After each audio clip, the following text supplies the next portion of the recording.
हमारी इस विशाल रहस्यमयी दुनिया को आज तक कोई भी समझ नहीं पाया है। हमारी दुनिया जितनी खूबसूरत है उतनी ही पेचीदा भी है। धर्म और विज्ञान ने दुनिया के कई तरह के रहस्यों से पर्दा उठाया है। विज्ञान और टेक्नोलॉजी के इस युग में अब सब कुछ संभव होने लगा है। मानव का ज्ञान पहले की तुलना में और भी ज़्यादा विकसित हुआ है, लेकिन आज के इस वैज्ञानिक युग में भी कई ऐसे रहस्य मौजूद हैं जिनका जवाब शायद हम इंसान कभी खोज ही नहीं सकते। उनमें सबसे महत्वपूर्ण सवाल शायद यही उठता है, क्या भगवान है? अगर है तो कहाँ है? उनके होने का सबूत कहाँ है? यह बहस बहुत ही प्राचीन रही है, लेकिन हर काल में यह नए रूप में सामने आती है। दुनिया भर में ऐसे अनेकों प्रसिद्ध लोग हैं जो भगवान के अस्तित्व पर यकीन नहीं करते, लेकिन वर्तमान में कुछ ऐसे सबूत देखने को मिलते हैं जिसके बाद भगवान के अस्तित्व की बात को नकारना बहुत मुश्किल हो जाता है। आज बात करेंगे ईसाई धर्म के सबसे पवित्र अवशेष की, जिसे श्राउड ऑफ ट्यूरिन के नाम से जाना जाता है। ईसाई धर्म के अनुसार यह भगवान जीसस का वही कफन है जिसमें उनको लपेटकर दफन किया गया था, लेकिन वे अपने मरने के पीछे अपने भगवान होने की मौजूदगी का यह सबूत छोड़ गए। श्राउड ऑफ ट्यूरिन के उस कपड़े में उनकी छवि को आसानी से देखा जा सकता है। अब यह एक अंधविश्वास है या आस्था, इसका कोई उत्तर नहीं। नमस्कार दोस्तों, मेरा नाम है अक्षय और स्वागत है आपका प्लेनेट अर्थ के एक और रहस्यमय वीडियो में। दोस्तों, अगर आपने हमारे चैनल को अभी तक सब्सक्राइब नहीं किया है तो ज़रूर सब्सक्राइब करें और हमारे आगे आने वाले ऐसे ही और रहस्यमय वीडियोस का अनुभव जारी रखें। ईसाई धर्म के अनुसार भगवान जीसस को रोमन्स के द्वारा क्रूसीफाई करवा दिया गया था, जिसके दौरान उनको लकड़ी के तख्तों पर कुछ इस प्रकार लटका दिया गया जिसमें उनके हाथों पे कीले ठोक दिए गए थे और उनको मरने तक वैसे ही लटकाए रखा गया। बाइबल के अनुसार अंत में जब जीसस ने अपने प्राण त्याग दिए तब उनको पास ही के एक मकबरे में ले जाया गया था जहां उनको दफन किया जाना था।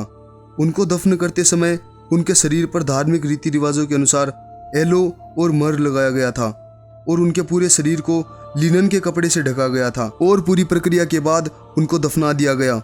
ईसाइयों के अनुसार इस घटना की सबसे चौंकाने वाली बात यह थी कि उनको दफनाने के 3 दिन बाद ईस्टर संडे को जीसस फिर से खड़े हो गए और जब उनके मकबरे की जांच की गई तब उसमें सिवाय लिनन के इस कपड़े के और कुछ भी नहीं मिला। यह घटना ईसाइयों की सबसे धार्मिक मान्यताओं में से एक है, क्योंकि लिनन का जो कपड़ा उस मकबरे में मिला था उसमें एक अजीब और धुंधली सी आकृति दिखाई देती है जो इंसानी शरीर से बहुत मेल खाती है। और ईसाइयों का मानना है कि हो ना हो ये जीसस क्रिस्ट ही हैं जो अपने पीछे यह सबूत छोड़ गए। उनके अनुसार जीसस में अलौकिक ताकतें थी जिनकी बदौलत वे कब्र से गायब हो गए थे और उनके पीछे रह गया लिनन का यह कपड़ा जिसमें उनको आसानी से देखा जा सकता है। इसके बाद पिछले 150 सालों से यह कपड़ा इटली के एक शहर ट्यूरिन में किसी कैथेड्रल में रखा हुआ है। इसी वजह से इसे श्राउड ऑफ ट्यूरिन के नाम से जाना जाता है। इस कपड़े के मिलने के बाद से ही अनेकों अमेरिकन रिसर्चर्स ने इसकी जांचें की, लेकिन 1898 में एक इटालियन फोटोग्राफर ने गलती से ही इस कपड़े की नेगेटिव फोटो निकाल दी थी, जिससे उनके शरीर की आकृति बिल्कुल स्पष्ट हो गई, जिसमें साफ तौर पर यह पाया गया कि यह कोई शख्स है जिसके हाथों और पैरों से खून बह रहा था और पेट के थोड़े ही ऊपर घाव को भी आसानी से देखा जा सकता था। गलती से हुई इस विशाल खोज के बाद यह कपड़ा और भी चर्चा में आ गया था।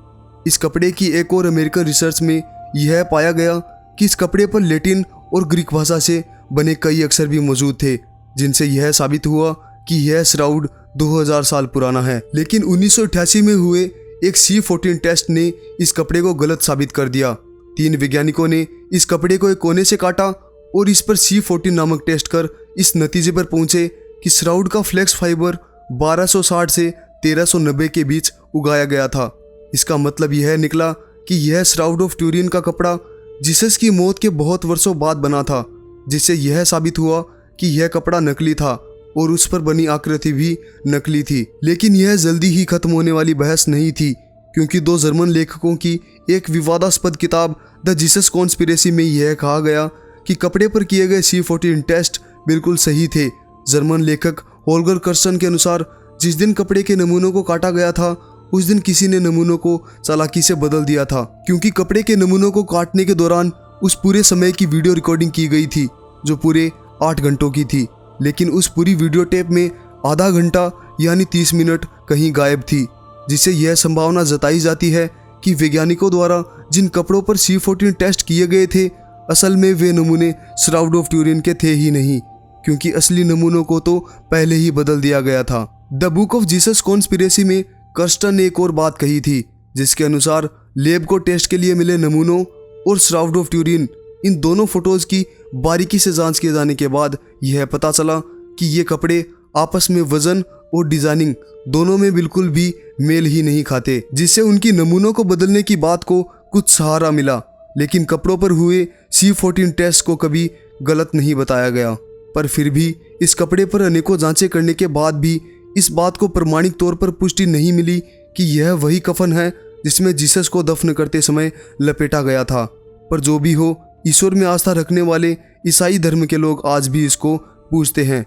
हमारी दुनिया ऐसे ही अनसुलझे रहस्यों से भरी पड़ी है, जिनसे प्लेनेट अर्थ इंडिया आपको रूबरू करवाएगा। दोस्तों, अगर आपको हमारा यह वीडियो अच्छा लगा हो तो लाइक, शेयर और कमेंट जरूर करें। साथ ही ऐसे ही और रहस्यमयी वीडियोस के लिए चैनल को सब्सक्राइब करना भी ना भूलें। और आपको जिस प्रकार की भी वीडियोस चाहिए उनके बारे में आप हमें कमेंट बॉक्स में बता सकते हैं। लौटेंगे जल्दी नई वीडियोस के साथ। धन्यवाद।